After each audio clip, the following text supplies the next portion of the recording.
Imagine the disbelief of a courtroom, a jury, and an entire community as they learn that the very man who has dedicated his life to fighting fires was, in fact, the one setting them. The arrest of John Leonard Orr exposed a disturbing double life, and his trial became a landmark in criminal justice, one that laid bare the complexity of the human mind and the devastation of his crimes. This is the story of his trial, where justice was pursued one fire at a time. This episode examines the intricate legal battle that unfolded after John Leonard Orr's arrest. We'll analyze the dual trials, federal and state, that addressed his crimes, the groundbreaking investigative techniques that provided crucial evidence, and the psychological profile that shaped the narrative of his defense. Additionally, we'll explore the impact on the victims' families, the fire investigation community, and the society at large as the trial brought the full scope of Orr's actions to light. This is Scarlet Tavern. All right, so part 2, we're going to get into his arrest, the investigation, the trial, and where he is now, sitting in the same exact fucking prison until he dies. I'm shocked he's not dead yet. He is. I don't believe John Leonard Orr. John Leonard Orr is alive. Yep. He's alive. He's 75. He's old, but he... I swore it said that he passed away. Nope, he's alive. He's still sitting in the same prison. Yep. I swore that.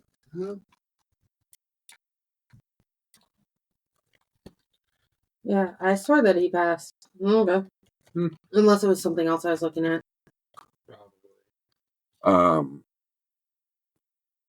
So yes. So he is still alive.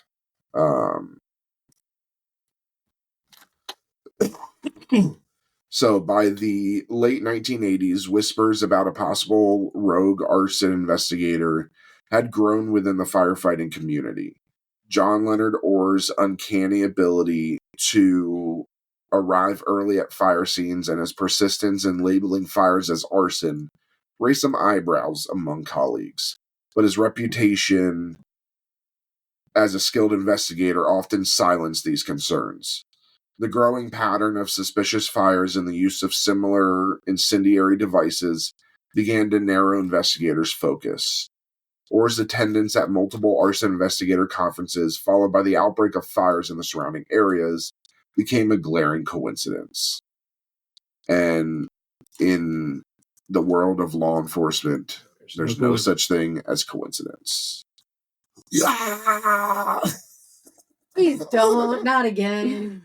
Did you get sick of that? Yes. Yes, I did. Please. It's gonna happen, honey. Just embrace it. That's what she said? Pegging? What? Fuck you both. What? Fuck you both. Okay, so in 1991, a fingerprint was found on a piece of notebook paper used in a time delay incendiary device at a 1987 Bakersfield fire. And this became pivotal. Advances in fingerprint matching technology, again, in 1991. So in 87, they couldn't do anything. It was too new. We were fingerprinting, but we weren't able to recover fingerprints from things like this, especially paper. Yeah, no. Back then. Now, I can literally take a picture with my phone of a fingerprint and scan it, and it's done. Yeah, back then you had to have like a glass bottle, perfect condition, nothing broken, because otherwise if it was broken, damaged, or anything like that, forget it. But 1991, they started to change it, and now it's insanely good. Now it's basically magic. I can get a fingerprint on anything. I can get a fingerprint off of our wooden table right here. And I guarantee you, I dust this place. There's fingerprints all over this wooden table. So keep that in mind. This evidence, the print was Orr's left ring finger, which he had submitted during a previous job application with the LAPD. This evidence connected Orr to the incendiary device, providing the first concrete link between him and the fires. Once the fingerprint match was made, Orr became the prime suspect in an expansive investigation. Surveillance operations were launched, with investigators closely monitoring his movements and analyzing his routines. Investigators planted tracking devices on both his personal and work vehicles, allowing them to map his proximity to fire locations. So nowadays, all of these city vehicles and stuff, they all have tracking data on them. I believe at this point, it wasn't... They could track you, but, like, it was a downloadable thing. Like, you just had to basically let him go there, and then you just had to kind of cross-reference. Now they can literally track it in real time. Yeah, like, because as a cop, I could literally go, I'm not sure where I am, find my last location. And they can even track you from your radio now. Yeah. Because when you hit the little orange button on the radio, which is your distress signal, that sends out the beacon and you're and it goes to dispatch and sends them your last location. I have never hit that button. I unfortunately have. Almost got shot that day. Well, on purpose or accidentally. Because I've known people that have accidentally hit that button. Yes, that's why the new radios haven't moved. So there's no accidentally hitting it. Surveillance teams noticed peculiar behavior, such as Orr visiting remote areas and lingering for extended periods. In several instances, fires were reported shortly after he left these areas. His interactions with colleagues also became a point of interest. Orr often dominated discussions during fire investigations, asserting his theories and steering attention towards arson as a likely cause, even when the evidence suggested otherwise. During a May 1991 fire investigator conference in San Luis Obispo, Orr discovered one of the tracking devices on his personal vehicle. Being an idiot, believing it to be a bomb, he rushed to a police explosives range, alerting law enforcement to its presence. Investigators dismissed his concerns as a misunderstanding and reassured Orr that the device was a hoax. Unbeknownst to him, a second undetected tracking device was hidden in his work vehicle, again during routine maintenance, allowing surveillance to continue.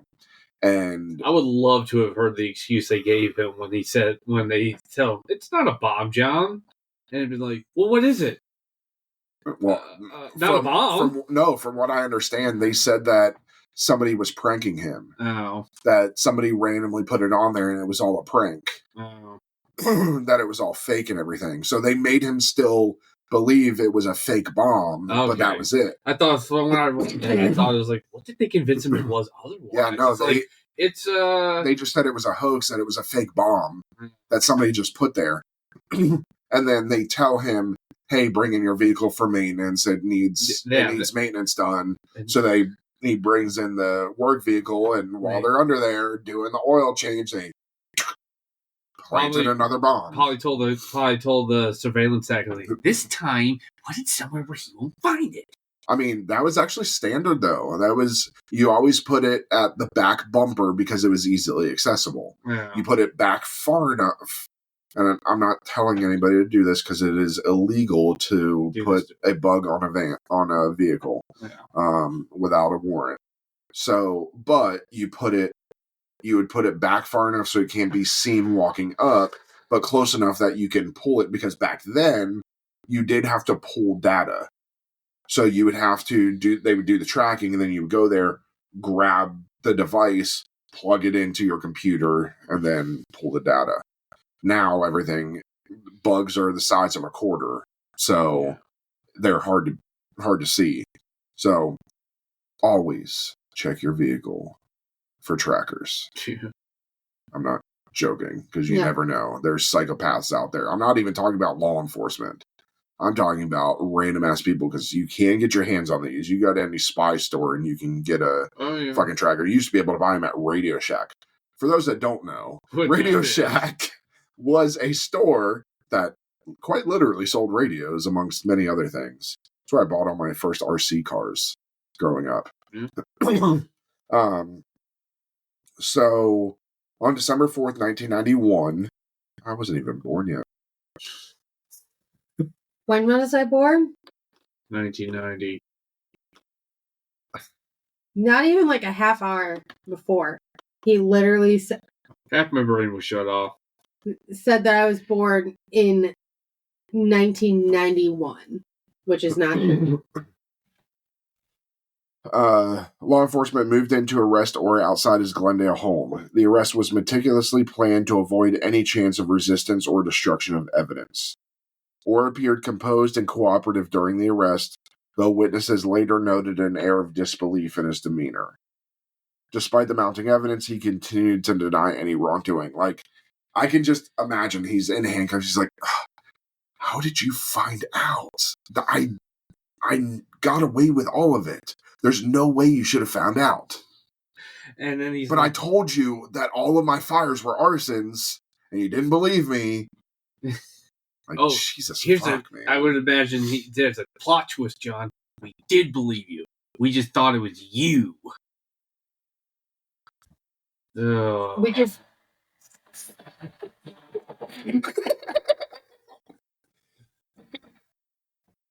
Really? Yep. It's going to become a thing in our D&D now. It is. No! Yes, it is. Fuck. Listen to Dungeons and Magi.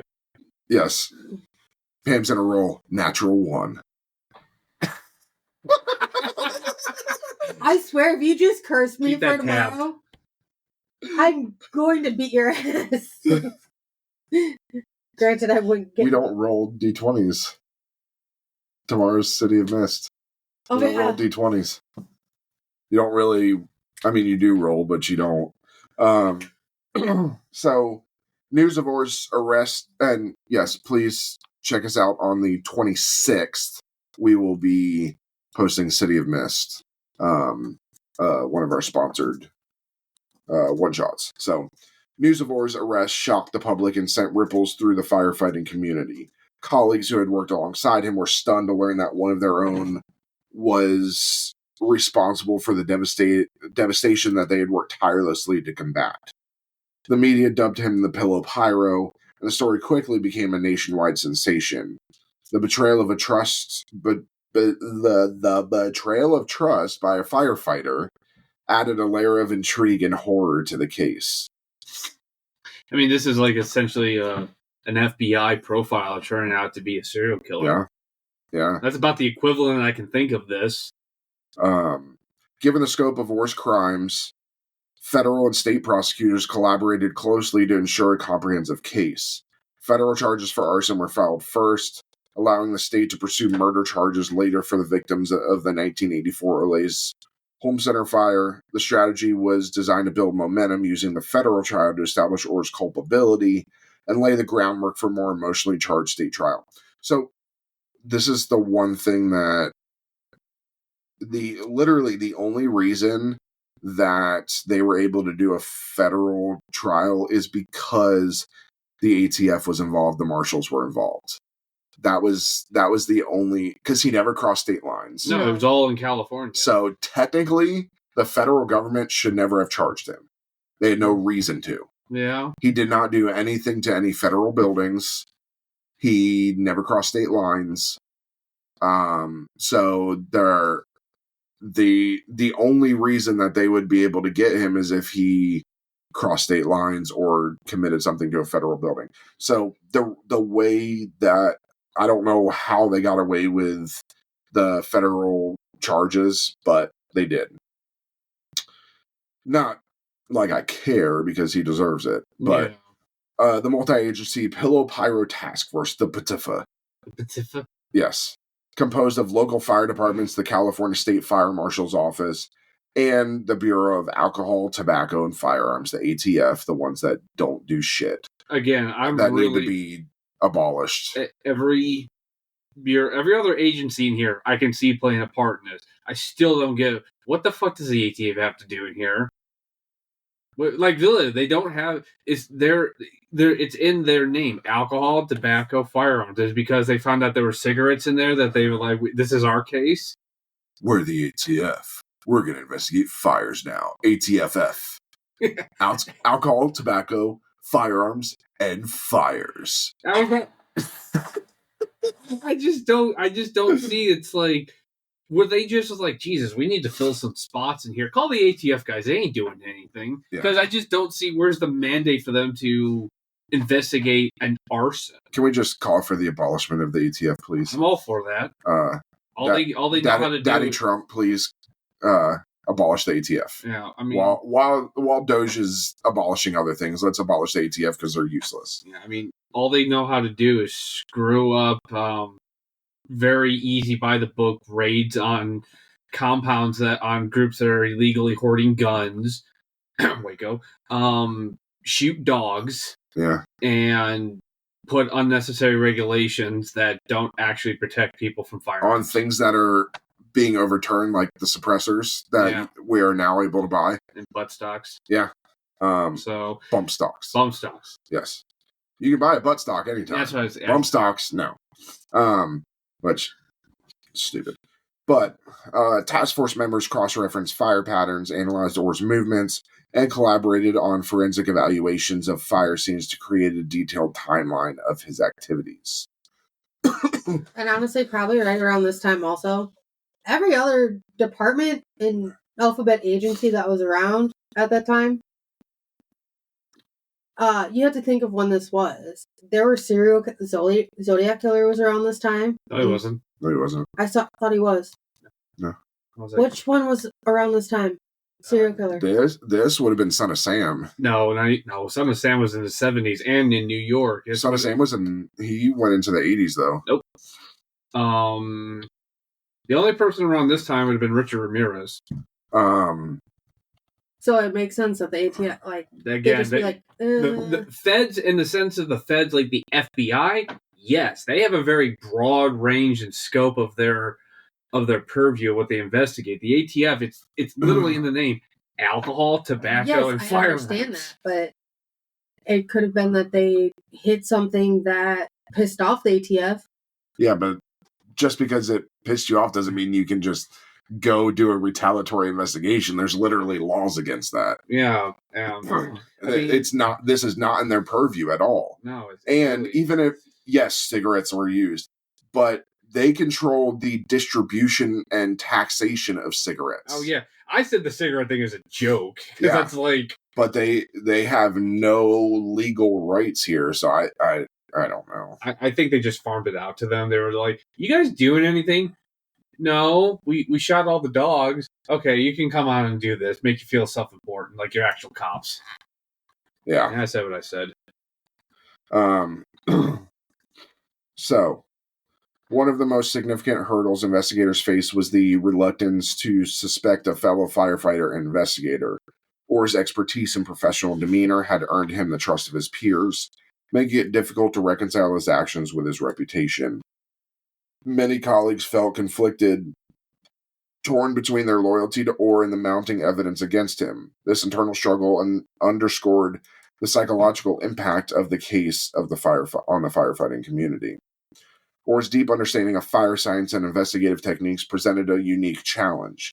He knew how to manipulate fire scenes to obscure evidence and create plausible alternative explanations for fire origins. Investigators had to rely on advanced forensic methods and external experts to counter Orr's attempts to exploit his knowledge. The revelation of Orr's crimes was a profound betrayal for the community he served. Residents who had once viewed him as a hero now saw him as the source of their suffering. Families of the fire victims expressed outrage, struggling to comprehend how someone tasked with protecting lives could be responsible for such destruction. The case highlighted the need for transparency and accountability within fire departments. Many departments implemented new protocols for hiring, oversight, and psychological evaluations to restore public confidence. I'm sorry, but if somebody fails a psychological evaluation for one department, like the LAPD, then that should be a red flag to every agency within like a 50-mile radius. Yeah. Because if he's not sound mind and body to be a cop, how is he of sound mind and body to be a firefighter? Yeah, at that point, just burn his application.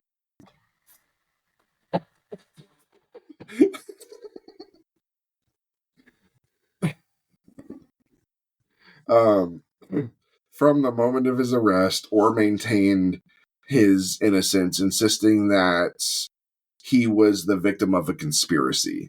He portrayed himself as a scapegoat targeted because of his outspoken personality and professional success. You mean being a dick who has to be the center of attention for everything? Because Yes. that's what I got from a lot of this. It's like, this guy sounds like he would just be a fucking killjoy in any conference. Like, they're just talking about random fires they encounters. Like, he'd be like, that's arson, right? Like, it's like, God damn, John. Stop being a wet blanket on a fire. For those of you at home, we're mostly doing this to annoy Pam. Yes. And it's working, so we're going to keep doing it. Him I can't do anything to. You, I can. Please don't. You were a little delayed on that. It's because I had to unmute. Orr's defense attorneys echoed this narrative, arguing that the evidence against him was circumstantial and that investigators had rushed to judgment. The defense focused on questioning the reliability of the fingerprint match and the interpretation of the incendiary devices. They suggested alternative explanations for Orr's proximity to fire scenes, emphasizing his legitimate duties as an investigator. John Leonard Orr's arrest marked the end of a years-long investigation that tested the resolve and ingenuity of law enforcement. It was a turning point not only in the case, but also in the understanding of how someone in a trusted position could exploit their role for personal gratification. Orr's calm demeanor and steadfast denial set the stage for a legal battle that would delve deep into his psyche and the devastating impact of his actions. The federal trial of John Leonard Orr began in 1992 in Fresno, California.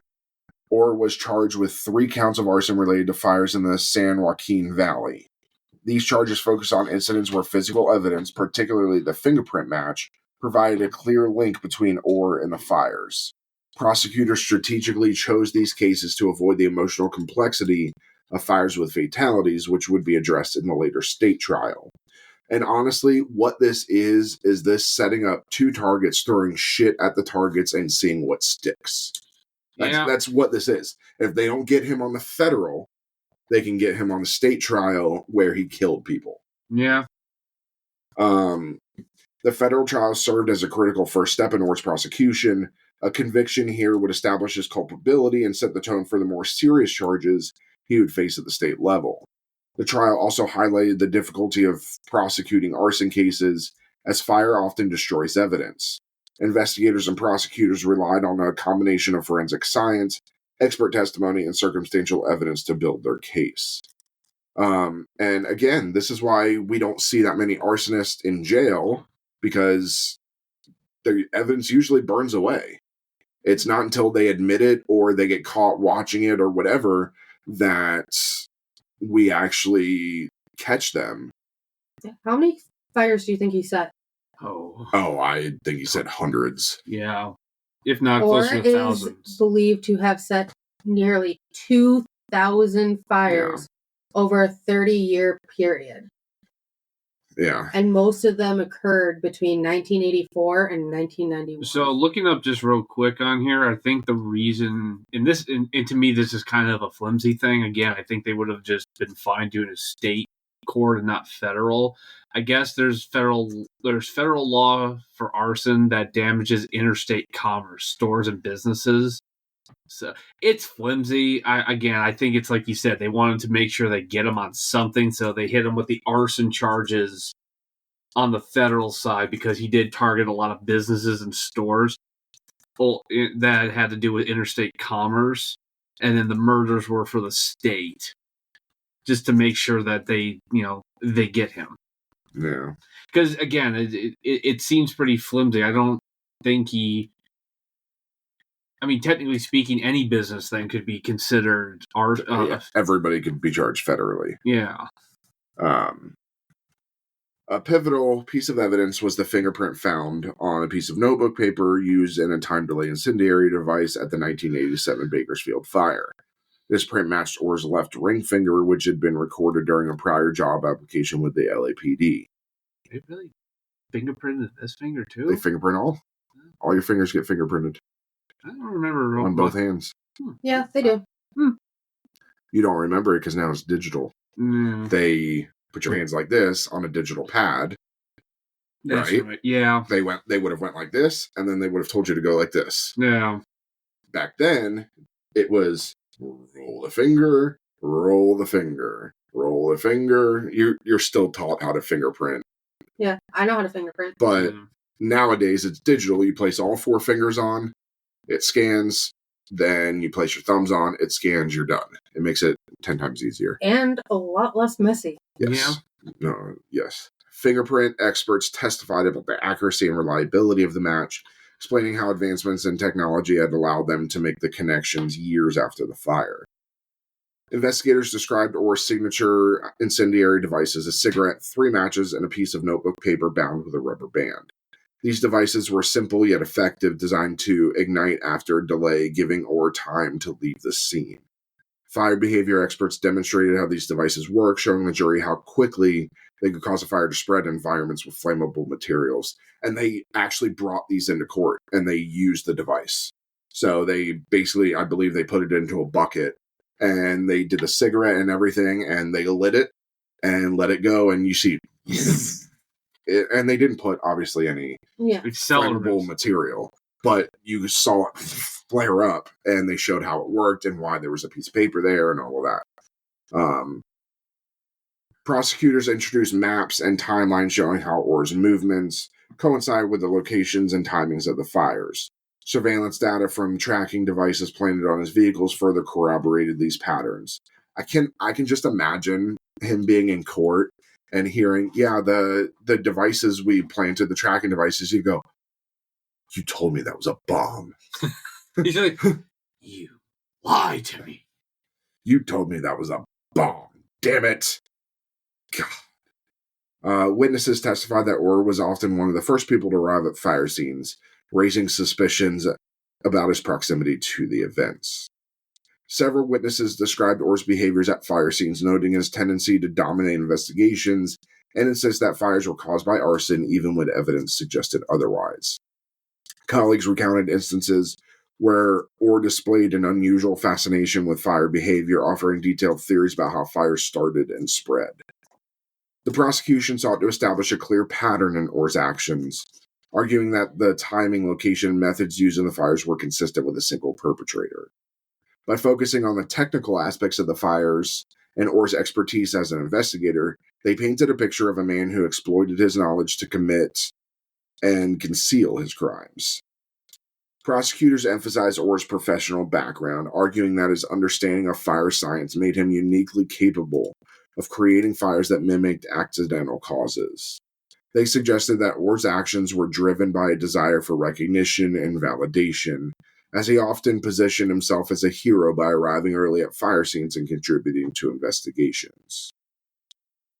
Orr's defense team argued that the fingerprint evidence was circumstantial, suggesting that the print could have been transferred through legitimate investigative activities or unrelated incidents. They questioned the reliability of witness testimonies, asserting that Orr's presence at fire scenes was a natural consequence of his role as an arson investigator. Now, my argument as a prosecutor would be, why wasn't your client wearing gloves while he was investigating the scene? Mm-hmm. That is standard operating procedure when handling evidence. So therefore, maybe he handled evidence without gloves as a backup to say that he was handling evidence, and that's how his fingerprints got there. And for anybody that's a future cop, wear your gloves. Wear your fucking gloves. Or Please. I will find you, and I will smack the shit out of you.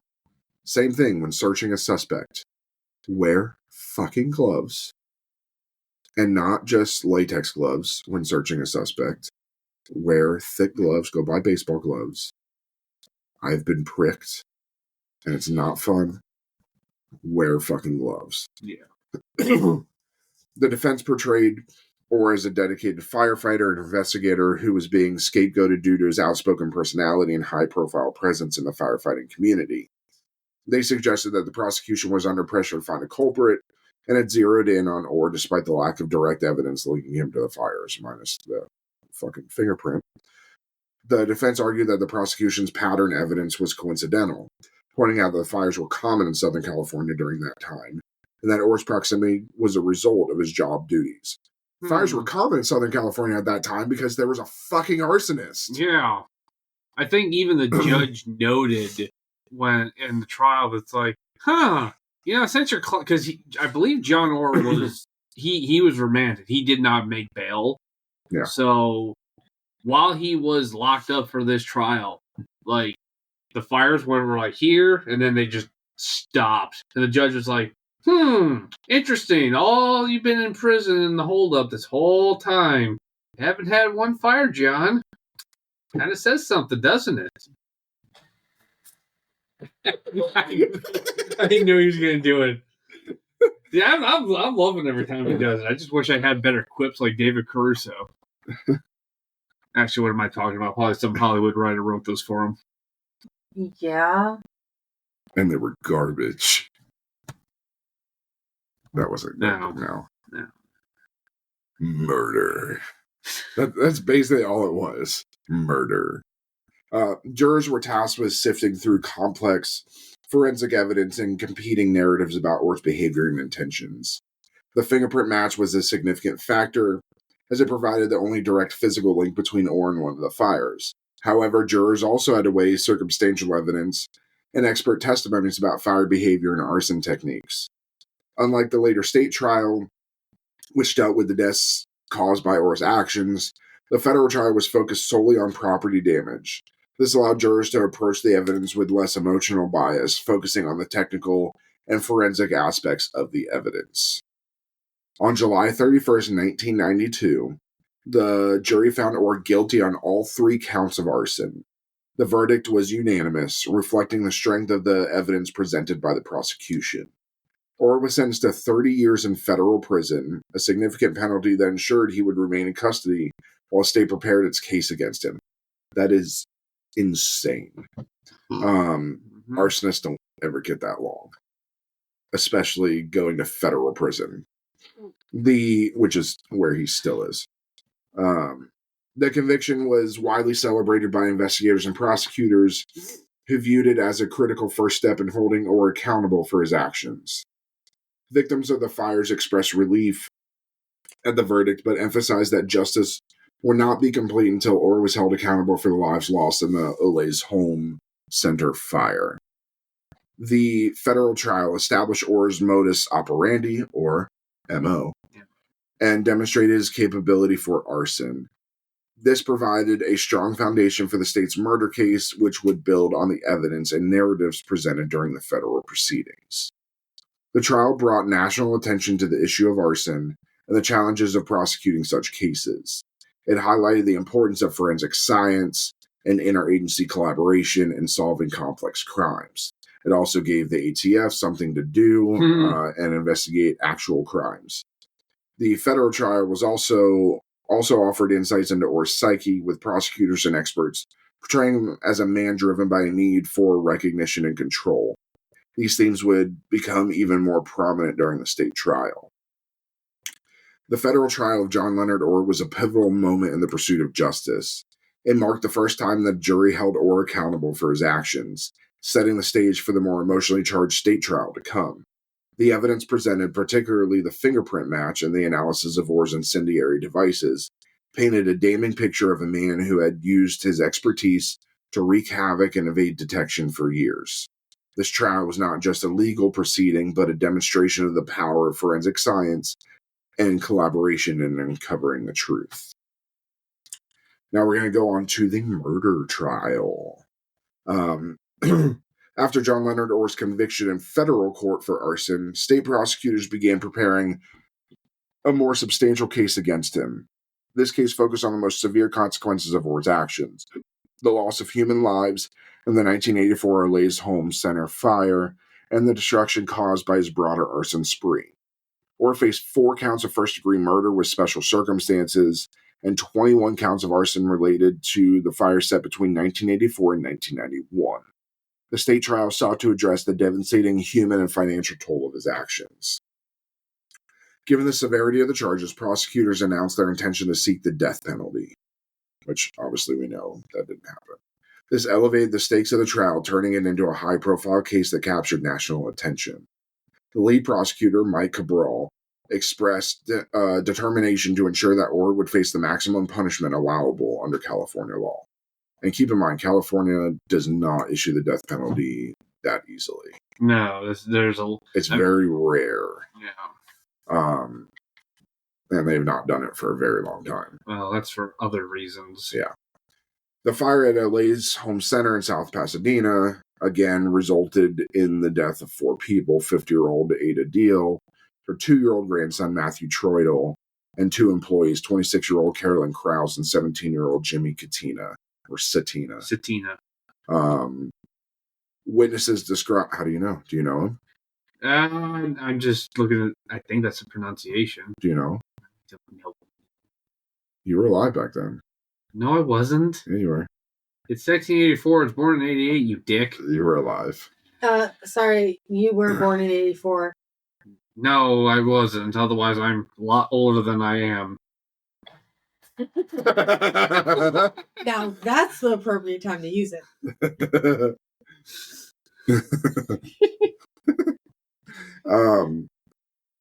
So, witnesses described the chaos as the fire spread rapidly through the store, trapping victims in a deadly inferno.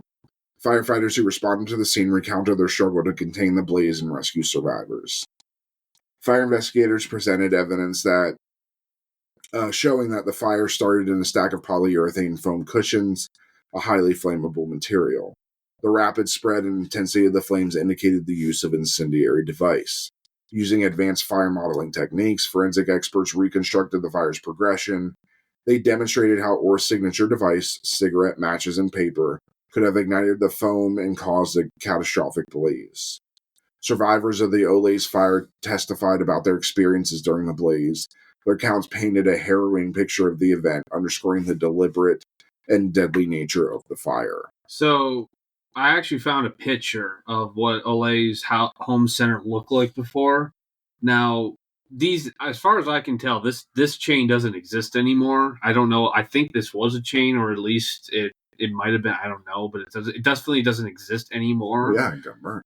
Well, I mean, my point is that we look at like a lot of like a Home Depot. I always thought that this was like a Home Depot Lowe's thing. It's a mom and pop store. Yeah.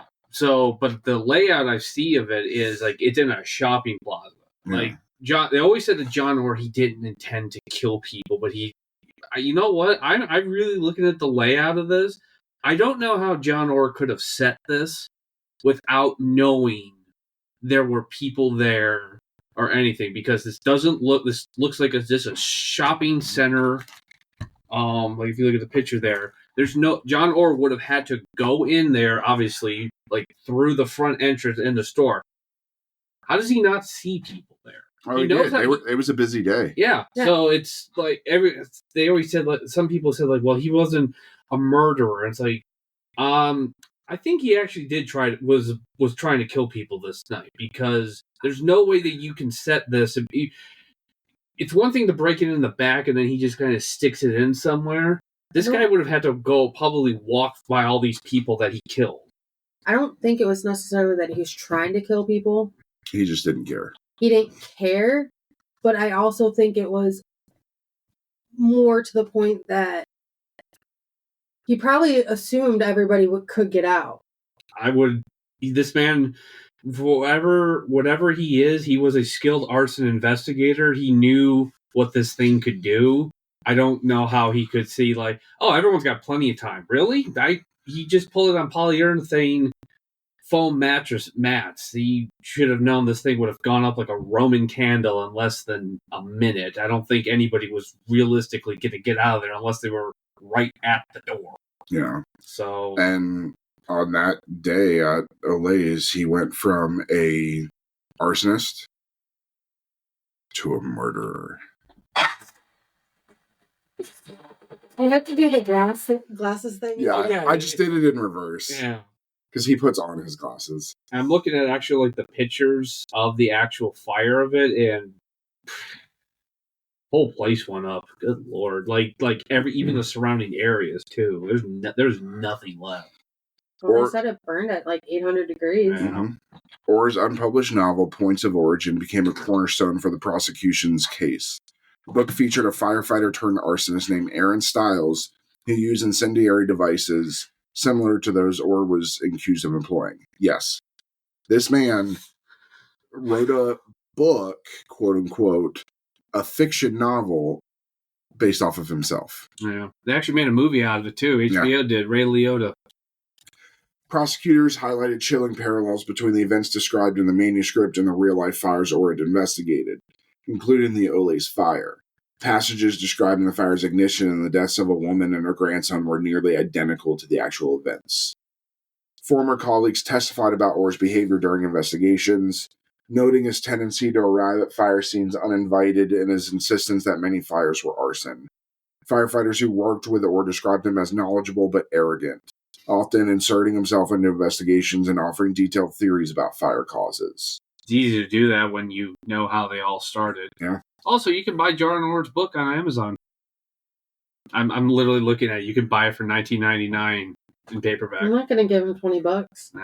I guarantee you he doesn't get the money. It's actually against the law. Because funny enough, it's called the Son of Sam law. You are because of Son of Sam. So Son of Sam published a book, and he was making a shit ton of money off of it, and it was going like right into his fucking account in jail. Yeah. And he had so much commissary money, and the victims were like, "The fuck, this should go to us." So when that happens, when you buy a book from a convicted criminal, all the money goes to the victims. So when you buy that $20, it's now going to the victims of those people, even to this day. Funny enough, it actually had some pretty decent reviews. Yeah, even to this day, it goes to the victims. They basically put it in a fund. Even if none of these victims or their families are still alive, they'll put it in a fund and hold it for if another fire happens or whatever, then they distribute that money out. So keep in mind, if you ever want to buy anything like this, it's not going to those people. Son of Sam definitely... He did not make any money. Yeah, he made a lot at first. And then they took it all away very quickly. But yeah, so none of that money goes to him. We should buy it just to read it. I mean, honestly, the reviews are like not that bad. If only he would have stopped ours. Well, he had great inspiration. That's the thing. Could he have written more? Probably not. I think you know what? I think he was writing this as his own vanity thing. Yeah. And they just found it. Yeah. I don't know if it's in here. It might be, but he said that it's nothing like what happened at all. It's all fiction. Yeah. Okay. Yeah, it's all fiction. The guy in here, his name is Stiles. I'm John. See, totally different. Yep. Wow, the paperback was $140. And on that day, his life went from don't do it nonfiction to fiction. I'm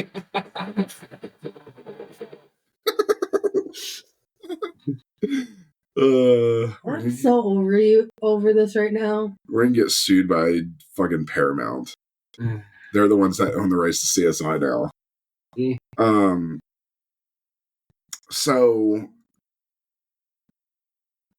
prosecutors presented evidence linking Orr to multiple fires through patterns in his movements and the timing of the incidents. Surveillance data and travel records show that Orr was often in the vicinity of fires shortly before they started. Expert witnesses described the technical aspects of Orr's incendiary devices, emphasizing their simplicity and effectiveness. These devices left little physical evidence, making them difficult to trace, but their consistent design helped tie Orr to the fires. Orr's defense team argued that Points of Origin was a work of fiction and had no connection to real-life events. They claimed that the similarities between the novel and fires were coincidental and reflective of Orr's professional knowledge, not his actions. The defense suggested that the Olays fire was caused by an electrical malfunction, not arson. They presented alternate theories about how the fire could have started, aiming to introduce reasonable doubt about Orr's involvement. And this is the thing. You don't have to win the argument. You don't have to prove that he's innocent. But you have to basically make it to where they have a reasonable doubt. Yeah. So it's guilty without a reasonable doubt. Yeah. So if I can put that little bit of doubt and you are not 100% confident, I've won. I mean, honestly, I know this is hindsight and more of a dud thing, but his arrogance really came back and bit him in the ass. I mean, for all this time, he kept saying, it's all arson, it's arson. And then when they finally woke up to the fact, yeah, it is arson. You're arson, John. Suddenly he said, hey, this isn't arson. Which is it? What is it? Is it not arson? You've been saying for years that all these things are arson. And now, no, it's not arson. Not at all. It's like, I mean, it's amazing what you'll say when your feet are held to the fire. I didn't think he'd do it. So many puns. It's so punny. Defense attorneys attempted to discredit witnesses, arguing that their testimonies were influenced by hindsight and the sensationalism surrounding the case. They also challenged the reliability of forensic evidence, suggesting that investigators had selectively interpreted findings to fit their narrative.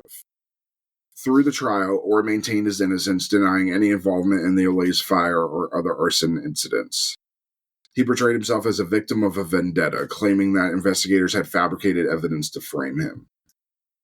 Relatives of the Olays fire victims delivered emotional testimonies, describing the devastating impacts of their loss. Their statements brought the human cost of Orr's actions into sharp focus, moving both the jury and the audience. Ada Deal's son recounted the pain of losing her mother and young son in the same fire, calling for justice to ensure that Orr would never harm anyone again. Many of Orr's former colleagues attended the trial, grappling with the betrayal of trust by one of their own. Their presence highlighted the broader implications of Orr's actions for the firefighting profession. Some firefighters testified about the lasting damage Orr's crimes had caused to their reputation and public trust. On June 25th, 1998, the jury convicted Orr on all 4 murder charges and nearly all the arson counts. The one exception was a charge related to a fire at the Warner Brothers backlot, which was dismissed at the prosecution's request. And that the reason that the prosecution would request that is because they know they can't get that one. They probably did not have enough evidence on that one, and they don't want to risk not getting the rest. Yeah. So they'll ask for one to be dropped because he's already he has 30 years already. Now the murders gets him quadruple life, plus another 30 to 50 years for the rest of the arsons. So dropping one charge isn't going to do anything. The jury deadlocked on the death penalty, with 8 jurors in favor and 4 opposed. Split decision resulted in Orr receiving a sentence of life without parole instead of capital punishment. So in the form of capital punishment, it has to be unanimous. It cannot be split like this. Typically, for any prosecution, as long as there's a majority favoring, that happens. But when it comes to the death penalty, it has to be unanimous all the way around. Oh, yeah. So he was sentenced to 4 consecutive life terms for the murders, along with an additional 21 years for arson. His state sentence was to run consecutively with his federal sentence, ensuring he would remain incarcerated for the rest of his life. Oh, yeah. And that's where he remains today. Yeah.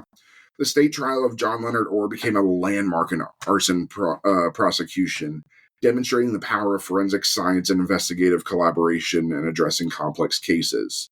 It also highlighted the psychological dimensions of arson, prompting greater scrutiny of individuals in public safety roles. For the families of LA's fire victims, the trial provided a sense of closure, though the pain of their loss remained. Community members expressed relief that Orr had been held accountable, but continued to grapple with the betrayal of trust. The trial also prompted reforms in fire department hiring and oversight practices, aiming to prevent similar cases in the future. Orr's conviction solidified his legacy as one of the most prolific and destructive arsonists in American history. His story remains a cautionary tale about the dangers of unchecked ambition and obsession.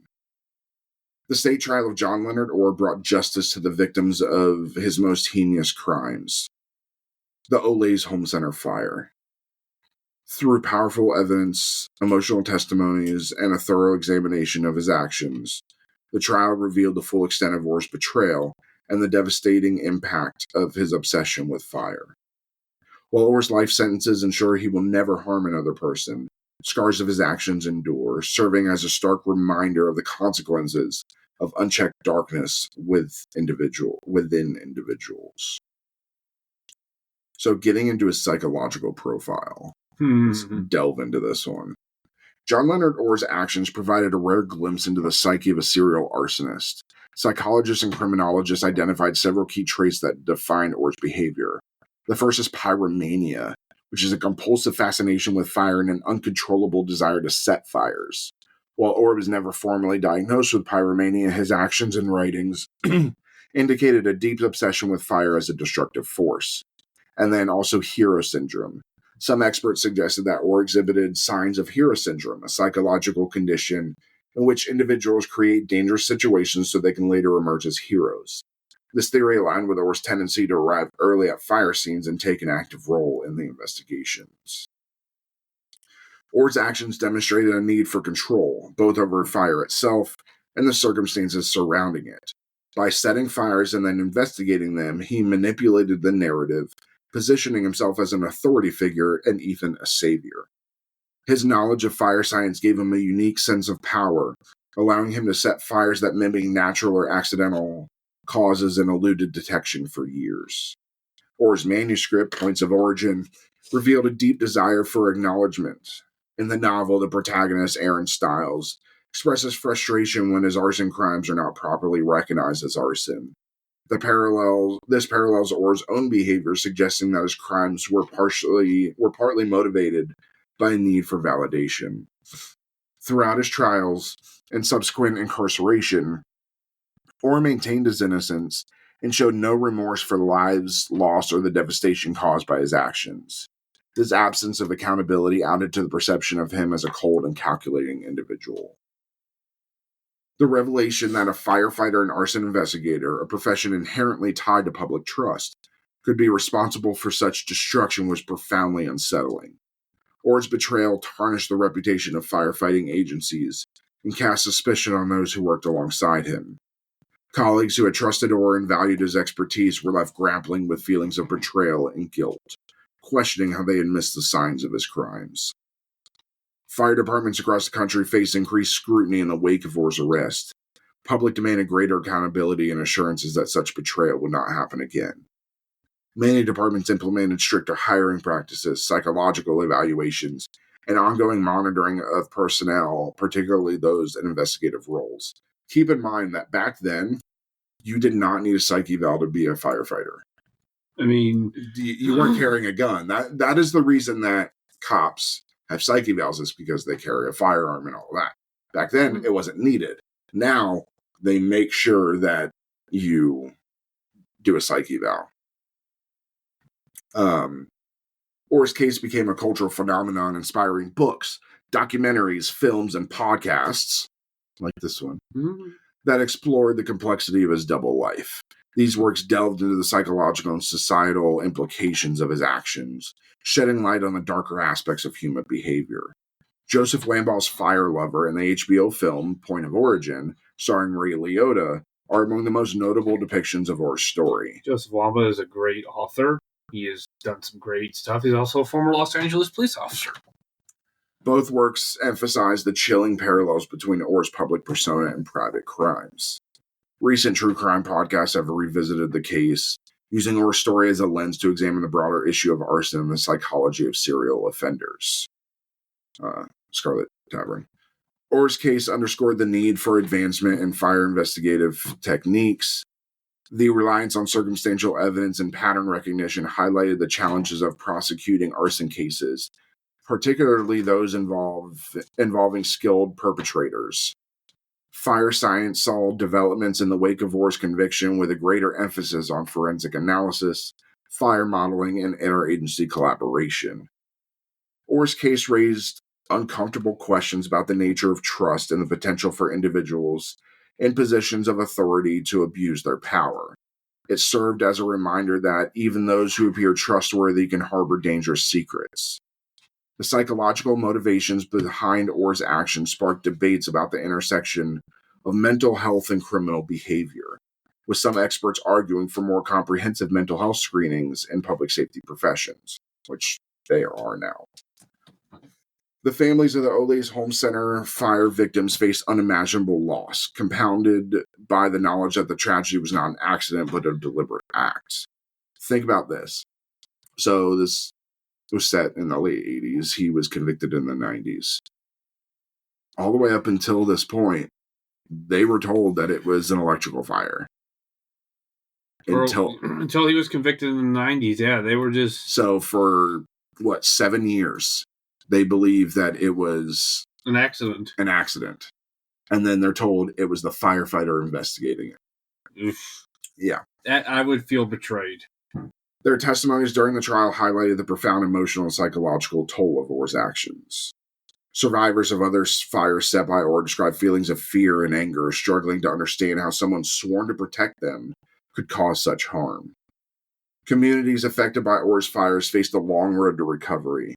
Beyond the physical destruction, there was a lingering sense of betrayal and mistrust that took years to overcome. Local initiatives such as memorials and community rebuilding efforts helped restore a sense of unity and resilience among those impacted. Orr's story serves as a stark warning about the potential for unchecked ambition and obsession to spiral into criminal behavior. It is a case study in how individuals can exploit positions of trust for personal gratification. His actions highlighted the importance of oversight, transparency, and accountability in public safety roles, prompting systemic changes in how firefighters and investigators are vetted and monitored. The fascination with Orr's case has persisted for decades, with his story frequently cited in discussions about arson, true crime, and psychological profiling. It remains a compelling example of the duality of human nature and the capacity for deception. Popular portrayals of Orr have sparked broader conversations about the motivations behind arson and the challenges of identifying and stopping serial offenders. Orr's case revolutionized the field of fire investigation, emphasizing the importance of interdisciplinary collaboration and advanced forensic techniques. It also led to greater awareness of the psychological factors that can contribute to arson, informing training and education programs for investigators. Orr's incarceration has been marked by isolation and estrangement from his family. His daughter, who initially defended him, eventually accepted his guilt and severed ties, leaving Orr with little support. Yeah, so it's confirmed that he had one daughter. They're not sure if it was two or not. I believe he had two. It says two, but it never really... I couldn't find really anything about... The other daughter? The other daughter. It was just the one that was defending him initially. Maybe maybe she's just keeping a low profile. Probably. Yeah. I mean, at that point, that relationship went up in smoke. I hate you. Despite his circumstances, Orr continues to deny responsibility for his actions, refusing to engage with the evidence against him or acknowledge the harm he caused. Orr's writings and interviews from prison reveal a man who views himself as a victim of the legal system, deflecting blame and portraying his crimes as misunderstandings or fabrications. These attempts at justification have only deepened the public's perception of Orr as a remorseless and manipulative individual. He literally told other fire investigators, "This is arson. This is arson. This is arson." Now, when it's coming to bite him back in the ass, he's like, no, I never said that. It's like, John, we were in the room when you said it. In the room where it happened. I don't know that song. Hamilton? Oh, yeah. I don't know that. I like Hamilton, but I don't know it as well as you do.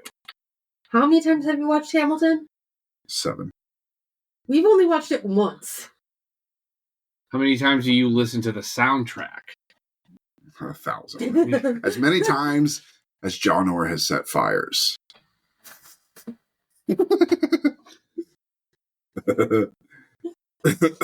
So, once for every fire he started. John Leonard Orr's crimes left a lasting legacy that extends far beyond the fires he set.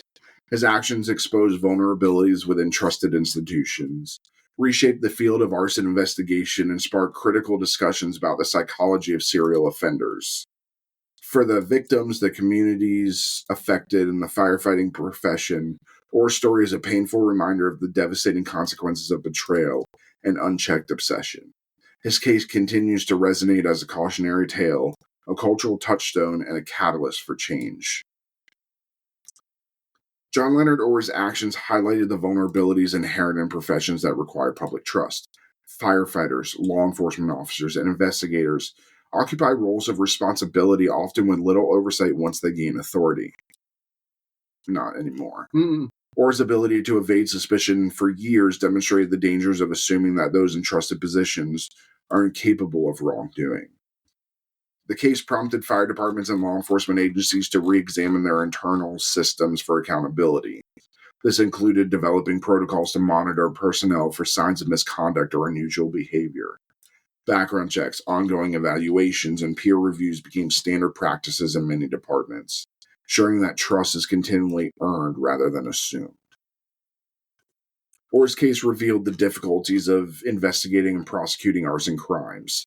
Fire often destroys physical evidence, leaving investigators to rely on circumstantial details, witness accounts, and forensic reconstructions. His expertise in fire science allowed him to set fires that mimicked accidental causes, creating additional challenges for investigators. The need to counteract sophisticated arsonists like Orr spurred advancements in forensic technology. Improvements in analyzing burn patterns and material residues allowed investigators to more accurately determine the origin and cause of fires. Techniques for reconstructing and identifying time-delay devices became more sophisticated, aiding in the detection of intentional fires. Orr's case showcased the importance of preserving and analyzing even seemingly inconsequential evidence, such as the notebook paper that bore his fingerprint. And keep in mind that that is a big thing, is because that paper could have just been at the scene. Could have been what was there when it was burned. But somebody actually going to that and going, let's test this. Boom. That's how they caught him. So, Orr's apprehension and prosecution underscored the value of interagency collaboration. Local fire departments, state investigators, and federal agencies like the ATF work together, pooling resources and expertise to build a comprehensive case, except for the ATF. This approach has since become a model for tackling complex criminal cases, ensuring that no single agency bears the entire investigative burden, but not for the ATF because they don't investigate anything. Orr's case provided valuable insights into the psychology of serial arsonists, helping professionals better identify warning signs and motivations. Key traits observed in Orr were a lifelong obsession with fire as both a destructive force and a source of power. Orr's desire to be seen as a hero drove him to create situations where he could demonstrate his expertise. And his ability to present himself as a dedicated firefighter while committing heinous crimes highlighted the complexity of his psyche. Fire academies and investigative training programs began incorporating psychological education, teaching recruits to recognize the red flags in colleagues and themselves. These programs emphasize the importance of mental health support, ensuring that individuals in high-stress professions have access to resources that can address unhealthy coping mechanisms or destructive tendencies. Orr's case exposed gaps in the hiring and screening processes for public safety roles. Psychological evaluations, which had previously been inconsistently applied, became standard practice for firefighters and arson investigators. Departments implemented more rigorous background checks, focusing not only on criminal history, but also on personality traits and behavioral patterns that might indicate a risk of misconduct. Which is why you now, not only do you take a psych eval, you also take a lie detector test, and you take a personality test. I can tell you those psychological and personality tests will make you go insane. Yeah. I took one for the Washington, D.C. Police Department. And then at the end of it, I had to actually talk with the psychiatrist guy. One that just ran my head through a wall. You'll have the questions and you're not sure how to answer, like, do you love children? You're like, yes, I love my children, but you're not sure how to answer. You're like, what the fuck do I answer? If I put yes, I think I'm a sex offender. And then, like, do you love your father? And I put no. But what are they fucking thinking? Like, so, yeah, there's a lot. And then the lie detector tests that they try and hem you up on. Orr's case exposed gaps in the hiring and screening processes for public safety roles. Psychological evaluations, which had been previously... did I already say that? Yeah. Yeah, I did. Sorry. Many fire departments adopted policies requiring regular performance reviews and peer evaluations. These measures created a culture of mutual accountability where colleagues felt empowered to report suspicious or unethical behavior. Supervisors were also trained to identify subtle signs of burnout, obsession, or unhealthy competition, preventing these issues from escalating into criminal behavior. Orr's case brought attention to the prevalence and impact of arson, which is often underestimated as a criminal threat. Public education campaigns aimed to raise awareness about the signs of arson and the importance of reporting suspicious behavior. Communities were encouraged to engage with local fire departments, creating partnerships that enhance prevention efforts and trust. The betrayal of trust by Orr emphasized the importance of creating safe channels for whistleblowing within organizations. Departments established anonymous reporting systems to encourage employees to speak up about misconduct without fear of retaliation.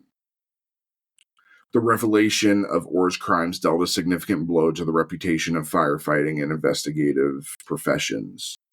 Rebuilding trust required not only systemic changes, but also transparent communication with the public. Fire departments held town halls and community meetings, allowing residents to voice concerns and learn about the steps being taken to prevent future betrayals. Orr's case sparked broader discussions about the concept of heroism in public safety.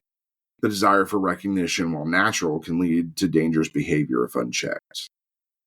Training programs began emphasizing humility and teamwork, reinforcing that the success of a department depends on collective effort rather than individual accolades.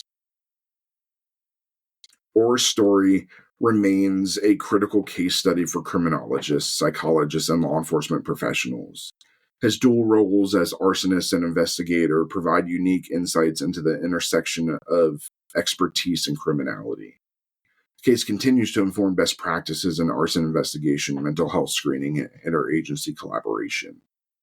Fire academies and law enforcement training programs frequently use Orr's case as a cautionary tale, teaching recruits about the ethical responsibilities of their roles and consequences of abusing power. His story serves as a reminder that unchecked ambition and obsession can have devastating consequences for both the individual and the community. John Leonard Orr's crimes left a trail of destruction, but they also catalyzed critical changes in public safety, fire investigation, and societal awareness. His case revealed vulnerabilities in trusted institutions, underscoring the need for vigilance, accountability, and continuous improvement. The lessons learned from Orr's betrayal serve as a beacon for future generations, ensuring that his legacy is not defined solely by his actions, but also by the progress they inspired. So, despite Orr's convictions, many questions remain unanswered. How many fires did he truly set? Could earlier intervention have prevented the tragedy at Ole's home center? These questions linger, highlighting the complexity of the case. Orr's steadfast denial of guilt leaves room for speculation about his psychological state and whether he fully understood the magnitude of his actions. So we can estimate a few thousand. Yeah, about 2,000 we don't know. is what they speculate. We don't know. Could earlier intervention have prevented the tragedy? Yes, but how would they have known? No, this is the thing. And until he killed somebody, it was kind of just, it was fires. I mean, up until this point, many people in the law enforcement, firefighting, the first responder community didn't genuinely believe that one of their own could do something like this. I mean, there's probably cases that one of their own has done something in the previous years. But it's like your first instinct is not to blame someone you work with versus a complete stranger. Oh, yeah. Yeah, absolutely. I mean, you don't want to burn that bridge. Had to get one more in. Yes. That's what she said.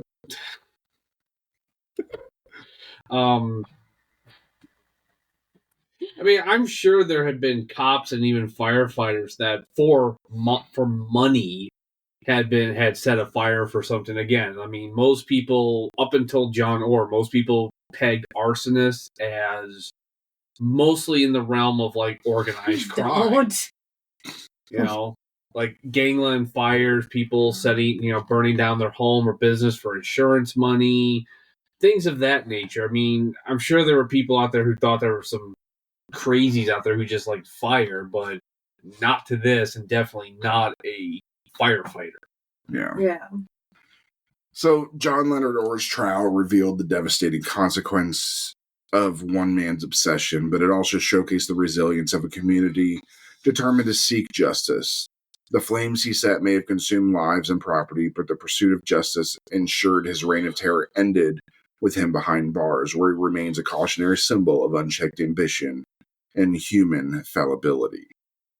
And he is housed in somewhere in California.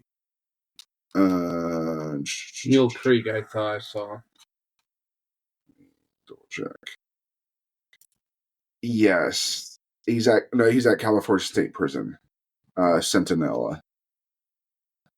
He was transferred there in 2002. Yeah. So, and that's where he's going to die. I wonder if he will ever just fess up one day. Nope. Maybe when he dies, but wants to leave this world with a clean conscience. Yeah. So, and you talked about him being the Frito Bandito. He also had one other nickname. What was that? It was the Coin Tosser, because of incorporating coins. You're right. We did touch on that before. Toss a coin to your witcher. Oh, valley of... Toss a coin to your arsonist. Please don't sing. Not you, Kayde. You, Ben. Sing if I want to. You sound like a fallen fucking angel. Fuck you. Really? Turn it back on her. So, a family fleeing in terror. A house that whispers in the dark. A crime so brutal it left a permanent stain on its walls. Was 112 Ocean Avenue truly haunted, or was it the greatest hoax in paranormal history?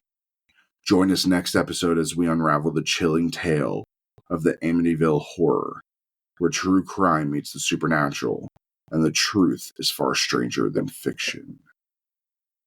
Thank you for listening. Please remember to turn in your glasses, push in your seat, and as always, tip the bard. Good night, everybody. Good night. Good night.